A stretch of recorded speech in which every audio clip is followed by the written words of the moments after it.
歡迎大家嚟到我哋今次嘅對談系列啦！我係 M+ 設計及建築助理策展人黃玉文。喺呢個系列咧，我哋會邀請當代藝術家、設計師同埋創作者去同我哋傾偈啦，去傾下佢哋最近嘅一啲創作嘅實踐，同埋佢哋喺 M+ 館藏入面嘅作品。咁我哋今次好開心喺呢個對談系列可以邀請到設計師張偉俊 Kevin 同我哋傾偈啦。等我簡單介紹一下 Kevin 啦，佢係09年畢業於理工大學嘅設計學院啦，之後佢加入咗 GP 工業做一啲關於音響產品、電筒同埋其他電子產品嘅設計。咁喺10年咧就創立咗自己嘅工作室。咁我哋呢個系列入面咧，其實都有請我哋嘅藝術家同埋設計師去揀一個對佢哋覺得同視覺文化有關嘅一個圖片同埋物件去做一個解說嘅。咁呢一張咧就係 Kevin 揀咗嘅相。大家好啊，我係 Kevin 啊，我本身係一個產品設計師，咁而家就全職做 upcycling 嘅產品設計啦。咁當 Jennifer 問我攞揀一幅相嘅時候，我就揀咗即係啱啱而家 mon 上面呢幅。咁其實點解揀呢幅咧？係其實呢一下咧都係一個自己由做一啲全部傳統嘅產品設計去到做環保產品設計嘅一個轉捩點啦，可以講。咁其實呢個地方咧係位處喺屯門一個塑膠回收中心。咁其實嗰陣時係因為我啱啱開始去嘗試揾一啲大量嘅膠樽去做一啲創作，而係去到呢個地方去揾膠樽嘅。咁但係平時對於回收咧，當時嘅諗法就係一個膠樽抌落去一個回收箱就會消失咗。咁但係去到呢個地方咧，就第一次見到一個海量成個足球場咁大嘅地方堆滿晒一包包高過個人嘅一啲膠樽。咁其實呢個量係幾震撼嘅。同埋除咗膠樽，佢中間亦都包含好多塑膠製嘅產品啦。咁其實唔難去揾到一啲產品設計師嘅作品喺入邊㗎。咁所以去到呢一刻咧，我就會反思翻，其實自己作為一個產品設計師，每日嘅工作其實就係製造一啲新嘅產品，而呢啲新嘅產品咧，其實喺推出市場之後，好快咧就會去到一啲堆填區或者回收場。咁其實變相我係不停咁製造緊一啲物料，係去到呢啲地方 process 啦。咁就諗緊其實與其我哋做設計嘅時候，一定要用一啲新嘅物料 end up 整完之後就會 end up 喺度，定係我哋其實可以喺呢個地方一個 end point of life 去攞翻一啲創作嘅原料去做翻我哋嘅創作咧。咁呢下係去令自己去反思自己做設計嘅一個身位同埋角度嘅重新思考嘅一個 moment。即係其實呢一個好似係你做好多關於 upcycling 嘅一個發源地咁樣，嗯係一個起點啦。咁嗯。但係你可唔可以同我哋解釋一下，其實回收同埋呢個 upcycling 係有咩嘢分別咧？其實回收同 upcycling 分別咧，好大程度上都係一個 logistic 嘅處理嚟嘅啫。咁咧，大家可以睇翻呢幅圖啦。咁其實呢啲塑膠咧，佢哋生產呢個樽生產嘅最初個原點，其實亦都唔係香港嘅。咁好多時呢啲膠樽係載住一啲無論係物料啊，或者唔同嘅用嘅 content 嚟到香港，用咗入邊啲嘢之後咧，咁呢個佢哋嘅載體就需要處理啦。咁比較好彩嘅塑膠就會集中喺一個類似咁樣嘅回收場，儲定咗某一個數量之後咧，就會一箱箱咁樣去 ship 翻去其他國家，再破碎，再重新放翻落另一部機度，再啤翻其他嘢出嚟。咁大家會想象到其實成個運輸啦，中間係嚟到香港去收集翻係一個點，跟住再去清潔啊、分類啊，跟住再 ship 翻去第二個國家再處理。其實成件事係非常之用人力物力嘅一個 process 嚟嘅。咁 upcycling 嗰樣嘢咧，就係諗緊其實，與其我哋啲物料喺晒呢度啦，我哋可唔可以在地喺本地可以做翻一啲有用嘅嘢，而唔需要做太多破碎啊，或者係運送嘅過程咧？咁其實 upcycling 就係一個自己垃圾自己處理嘅一個動作咯。upcycling 呢個字咧，我諗喺香港呢10年嚟，其實大家嘅認識亦都相對深咗好多嘅。咁由講緊20年前，我哋講緊三色桶啦，去到今時今日，可能唔同嘅學校或者機構，其實都會開始諗緊啊，其實自己嘅團體可唔可以做一啲減廢，甚至乎即減廢啦，又或者係 upcycling 嘅 project 咧。咁其實呢個 term 都係慢慢越嚟越入屋嘅一個字嚟嘅。咁我哋講下你喺 M+ 館藏入面嘅2件作品啦。嗯。咁分別係2個版本嘅 Boom Bottle，咁喺2018年係入咗我哋嘅館藏嘅。咁以我理解呢個 project 嘅一個開端係因為當時你嘅一個大學嘅教授去邀請咗你做一個關於 upcycling 嘅 project，你可唔可以講下嗰一個開端嘅時候點樣做呢個 project 咧？成件事開始其實係講緊2010年有個professor 啦，咁喺一個 design 嘅 event 上面撞翻，咁就開始大家問翻其實大家最近點啊？佢咧有個新嘅 project 係諗住招募一啲在職嘅 artist 或者 designer 去同佢哋一齊 jam，咁成件事咧就係叫 upcycling。咁基本上就係呢個 professor 咧就去咗唔同嘅工業生產嘅地方去收集咗一堆物料，有啲膠樽，有啲地氈，有唔同嘅布料。咁佢就想叫唔同嘅朋友一齊坐低，有幾個禮拜 spend 個 weekend 一齊坐低諗下呢啲物料有啲咩可以做。咁嗰次就我自己參與呢個 project 嘅時候咧，就製造咗Boom Bottle 呢個 project 啦。咁其實喺而家講緊館藏入邊有2個個樣接近係一樣嘅膠樽喇叭啦，咁但係其實講緊係背後嗰個 system。咁咧，其實2010年咧就係左邊嗰個，其實當時咧就我啱啱仲喺一間電子產品公司度做嘢啦，咁入邊亦都有設計過一啲好貴或者係啲高級嘅木箱嘅喇叭。咁有陣時咧就發現其實所謂喇叭其實個結構係非常之簡單嘅，任何一個容器其實都可以做到喇叭。咁嗰陣時我哋設計緊一啲5 lit 容量嘅，即係用一個大概5 lit 大細嘅木箱嘅喇叭啦。咁就發現咦，其實無論外邊做到幾靚，入邊其實都係一個即係借渣版嘅木箱。咁我哋設計嘅時候咧，無論個箱係幾大，我哋就都會量度翻個箱嘅入邊嘅空間係5 lit 咁樣。咁就係5 lit呢個字咧，令到有一次公司食晏，咁就經過一間糧油鋪，咁就見到入邊阿姐姐咧，佢就抌咗幾個大膠樽，呢個白醋樽出嚟。咁個白醋樽上面就寫住呢個五公升白醋跟住5 lit 咁樣，就發現咦，其實姐姐抌出嚟嘅呢啲膠樽，其實同我公司設計緊嗰個木箱係一樣大細嘅喎。咁所以就萌生咗個諗法，就拎咗呢啲膠樽去將啲喇叭嘅零件塞入去。咁嗰下就發現咦，其實幾得意喎！原來即係一個好普通喺街邊度執到嘅容器，其實出到嚟個聲都唔錯。而佢又仲有個柄可以即係方便你拎出去啦，而個蓋亦都可以做到一個大細聲，扭蓋控制大細嘅效果。咁其實一出到嚟咧係幾搶眼同埋幾吸引嘅。而家即係呢個形狀或者10年版本，無論係個電腦版啦，或者係入邊嗰個燈，全部都係一啲好 ad hoc，你會喺文具鋪買得到嘅所有零件，自己屋企砌嘅。咁係咯，我哋發現個樽係透光嘅時候咧，就想將佢有個發光嘅功能啦。咁但係如果直接將一粒 LED 擺喺入邊咧，就咁着咗佢嘅時候咧，佢啲光會好唔均勻嘅。咁成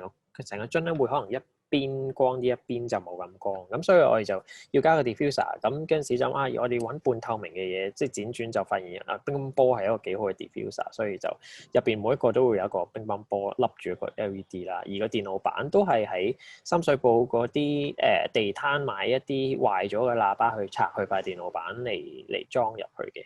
咁所以每一個都幾唔同嘅入邊。明白。咁我 show 一 show 新啲嗰個版本啦。咁你之前都提到話第一個版本嗰個反應都幾好啦，你想開始 scale up 做多啲啦。咁當中係嚟到14年之前係有啲乜嘢困難咧？當中其實去到11年開始咧，我哋就嘗試去將呢件事量產化啦。咁當中亦都好順理成章，一開始其實去揾咗一啲內地嘅廠去幫手去砌呢啲膠樽嘅。咁但係中間遇到一啲困難就係例如我哋嘗試喺間廠嘗試將香港嘅膠樽運上大陸間廠，原來發現唔得嘅，因為原來香港嘅塑膠係唔可以入口大陸，淨係可以大陸嘅塑膠出口出嚟。咁所以就發現即係 logistics 上面係 plan 唔到啦。咁又發現因為好多呢啲logistics 嘅阻滯令到個生產 run 唔到嘅時候咧，咁阿廠叔叔就好急進咁去爭啲去買咗幾百個新嘅靚膠樽，諗住做咗張單就算啦。咁但係就發現佢哋未必好理解成個 project 背後想提倡盡量減廢嗰樣嘢啦。咁所以就發現所以最尾就冇再同嗰間廠合作。咁輾轉就發現原來香港有好多庇護工場。咁而庇護工場咧，普遍都係會聘請一啲唔同形式或者有一啲限制嘅朋友喺入邊返工啦。咁而入邊我哋而家主要同聖雅各庇護工場合作。咁入邊就佢哋差唔多40年嚟咧，都係做一啲好苦悶，譬如貼一啲貼紙落信封啊，或者摺餐巾啊，一啲非常之機械重複性嘅工作，而係冇乜好低價值嘅一啲工作。咁所以慢慢就發現，其實我哋將呢個生產線如果教到佢哋生產，而我個產品咧可以喺本地生產，而佢哋亦都可以有一啲高價值少少嘅工種可以參與到，其實就係一個 win-win 嘅情況嚟嘅。咁所以嗰陣時就開始同本地嘅庇護工場合作，去將呢條生產線喺本地設立咯。咁其實成個過程都係非常摸住石頭過嘅，因為其實講緊香港嘅生產業，其實講緊70-80年代已經慢慢離開晒香港，咁所以仲要係用一啲即係奇怪，即係唔係正統嘅物料去生產呢啲產品啦。咁所以其實可以揾到個 reference 同埋問到嘅人都唔多嘅。咁所以係咯。咁所以途中呢個就係2014年，基本上我哋係成條生產線喺聖雅各嗰度生產啦，而好多parts，譬如頭先講電路板啊，或者係一啲扭螺絲位啊，其實都係有一啲 pre-molding 嘅 parts 係可以吸咗去，而令庇護工場嘅工友可以好容易咁樣生產到嘅一個 version。搬 bottle 之後，即係我都知道有個 mini 版啦。咁但係你都做咗好多唔同嘅 upcycling 嘅 project 啦，有單車作為素材啊、牆紙啊、遮架啊、電飯煲啊。咁由產品到installation 都有做嘅。但係即係我知道，我理解嘅係你其實嘅工作或者興趣唔係淨係一個物件產品嘅層面咯，因為你都有同過我講，你有一次去咗日本嘅呢個德島縣上聖丁嘅事情啦，咁你可唔可以分享一下嗰個故事咧？其實做得 upcycling 或者涉獵環保嘅事情做得多咧，就其實幾 enjoy 係除咗嗰個物料轉化之外，其實因為個物料同香港嘅唔同嘅活動，同埋同香港嘅人發生緊唔同嘅事情，其實好有關係，你先會得到嗰啲物料，而嗰個物料就成為你嘅 inspiration。咁所以其實覺得，咦，其實做一個 upcycling 嘅產品設計，慢慢就變得你做嘅嘢唔係靜止設計，而係同呢個社區好有緊密嘅關係。咁所以大概3年前就會有個機會就發現，咦，其實香港好似大家覺得做環保好似好氣餒咁樣，咁但係就不如睇下外邊嘅地方發生啲咩啦。咁其實好多時一講到回收環保，就會諗起日本好似一個好完善嘅系統。咁所以嗰陣時就有個機會去日本一條叫上勝町嘅一條村啦，去 claim 係一條叫做全世界一條零廢村嘅概念去 start 佢條村嘅。上勝町其實一條與世無爭嘅一個小村，一條依山而建嘅一個好幽靜嘅小村咯。呢幅相係有一朝7點鐘我哋行出門口見到嘅狀態，係會真係見到一個人都冇，而見到啲水蒸氣係沿住個山慢慢飄上去，跟住慢慢上到去天咧，就變咗嚿雲咁樣。咁係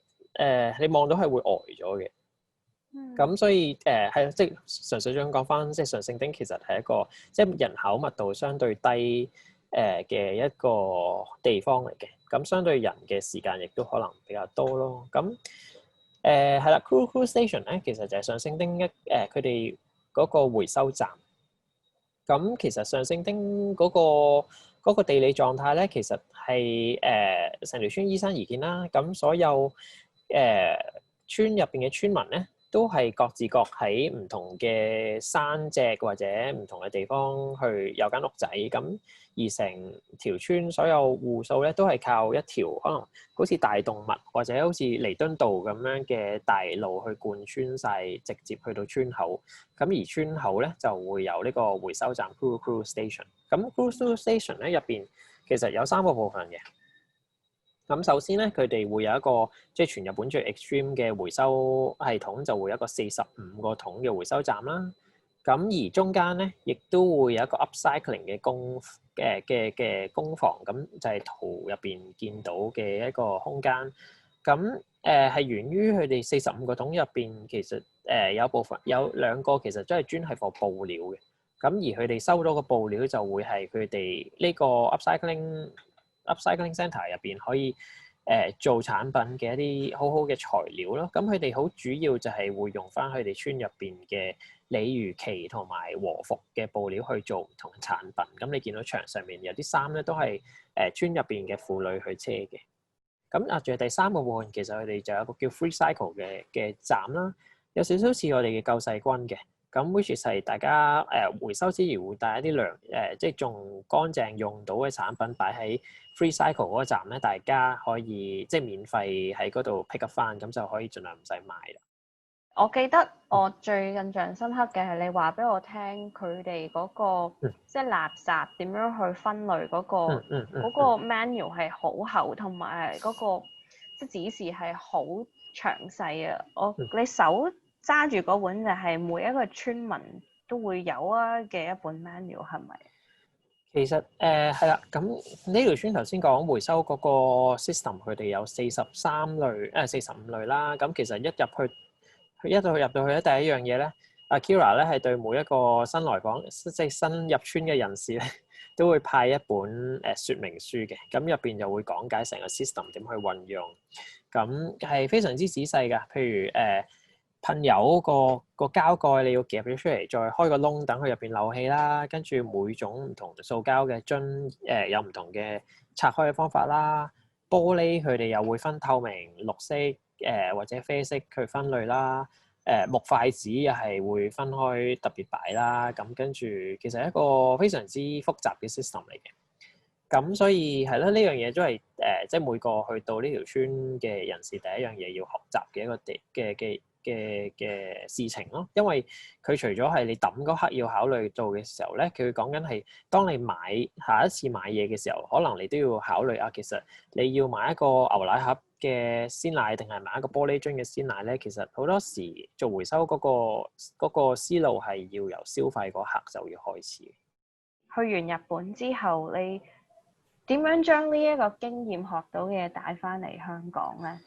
呢個 slide 其實都總括咗喺嗰邊見到佢run 一個完善嘅回收系統嘅其中一個位唔係講緊你個 system 設計得有幾咁完善，嗰啲工人有幾咁落力，反而係講緊係呢件事係要成條村每一個人都要出力先做得好嘅一回事。而成個 system 去到之後，我最記得嘅唔係嗰45個桶，而係反而每一個村民去同呢個回收站 interact 嘅過程。例如左手邊嗰個婆婆見到其實佢好大年紀啦，但係佢駝晒背，其實自己都好堅持。佢將佢成車4-5袋垃圾每一樣嘢逐樣入翻適當嘅桶，係唔俾任何職員幫佢。見到其實佢真係好堅持啦。咁中間其實係佢叫 Naomi 啦，咁佢個 background 其實係一個日本人，但係佢喺 New York 翻嚟嘅。咁係一個即係喺大城市生活過之後嚮往小村嘅生活。咁佢嗰陣時回收嘅時候咧，佢除咗自己分類自己垃圾之後咧，佢見到隔離啱啱有另外一個村民抌緊一個 folder 同埋一個叉，咁佢就見到其實咁啱佢就需要呢一兩樣嘢，咁直接就喺回收嘅過程中大家 swap 咗。咁其實見到係一個即係幾有趣嘅交流啦。咁另外右邊嗰兩個仔仔其實係回收站嘅一個常客，咁佢哋都係即係一對兄弟啦。咁見到佢哋自己攞啲玩具嚟去回收之餘咧，佢哋會用回收站嗰啲工具逐粒螺絲喺佢啲玩具拆翻開，咁就塑膠還塑膠，電池還電池，電腦板還電腦板，咁樣去好仔細咁樣拆翻開，搞咗差唔多半個鐘有多。咁見到其實呢啲嘢可能係香港俾個大人落去都未必識做嘅一個過程咯。咁見到佢哋而成件事咧，見到佢哋唔係講緊係一個苦力，每人都做得好開心。咁所以其實呢件事係幾 inspiring 嘅。咁所以我哋翻到嚟就喺香港嘗試揾一個好少嘅社區做一個試點。係啦，咁所以就輾轉發現其實嗰陣時啱啱藍屋係一個叫做好鄰居計劃。咁嗰陣時就 exactly 招募緊一啲對社區有想像同埋好熱心嘅一啲街坊入去住，去成立一個即係好緊密嘅社區。咁所以係咯，翻嚟香港之後就搬咗入藍屋，去同藍屋20戶嘅居民一齊去嘗試由生活上每一個細節去諗點樣去做到一個回收，同埋start up 咗一個社區嘅小嘅回收站咯。咁我哋都有9個桶嘅。嗰個地方做到幾多類嘅回收，好睇嗰個區有幾多個真實嘅回收商係營運緊啦。咁所以我哋喺灣仔去嘗試 run 嘅時候，都第一時間係 research 做咗 research，睇下我哋唔同嘅物料係可以送去邊度，而係嗰個回收商係真係我哋可以觀察到佢係妥善處理嘅。咁所以其實呢個成個回收嘅嗰個過程，都令到你個社區嗰個緊密度嗰個，即係好似大家都會認識咗大家多咗即係呢個係一個聖誕時候嘅一個活動，係咪？係啦，呢幅相就好似大團圓咁啦。咁但係其實當然成個過程並唔係咁順利嘅。講緊一開始會落嚟參與回收嘅，其實係最初係講緊4-5戶嘅啫。咁因為尤其是好多舊嘅街坊，有啲老公公婆婆咧，其實佢哋未必會覺得呢件事係好必須要做嘅一件事。咁因為唔同，因為其實都要花 effort 啦。咁屋企又要留個位，每個樽又要洗翻乾淨。咁係咯，咁所以我哋做咗好多 program，就係去嘗試好直接咁樣去鼓勵啲街坊見到成績咁樣落嚟一齊 join 嘅。咁其中一個就係我哋每年會裝飾藍屋嘅一個 project 啦。咁第一年咧，其實我哋就用咗300幾個PET 1號樽咧，穿咗落條 LED，咁就喺2樓嗰度抌落嚟，咁就即刻成為咗一個2層樓高嘅聖誕樹啦。咁啲街坊咧攞個樽嚟俾我哋回收嘅時候咧，係直接穿落條燈，咁佢就見到嗰個轉化係非常之直接，咁佢就慢慢就會明白呢件事，就慢慢嚟 join 啦。你見到呢個係第2年，人數多咗嘅，因為慢慢啲街坊開始理解啦。咁我哋第2年就去到環屋最就近嘅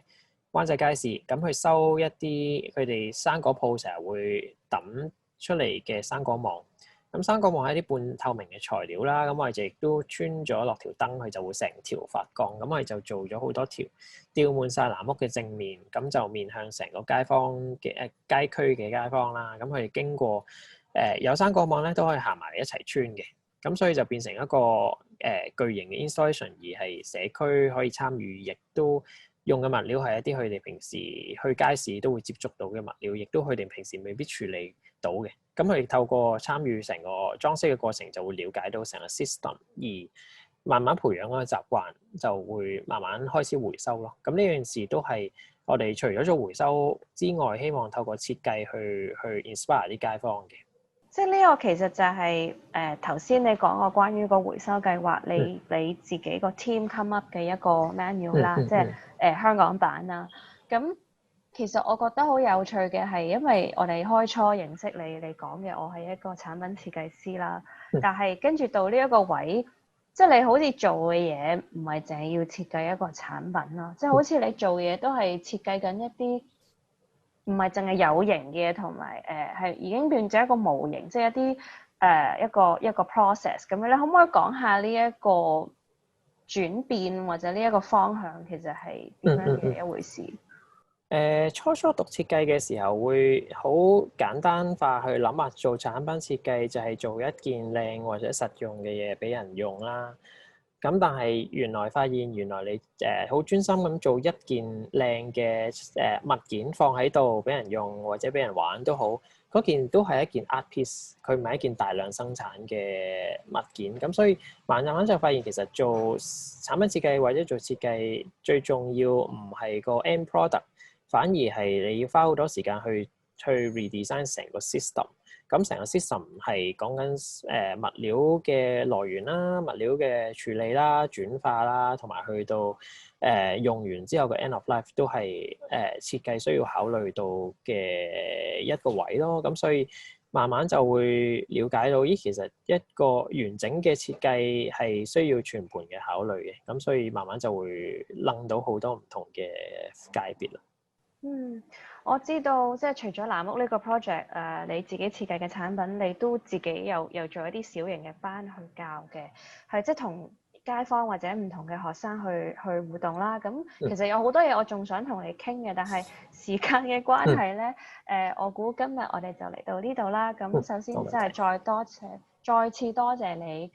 花呢個時間去同我哋分享你做嘅一啲產品設計啊、社區嘅一啲項目，同埋你去日本嘅一啲趣事啦。咁多謝大家今日嘅時間，拜拜。好，拜拜。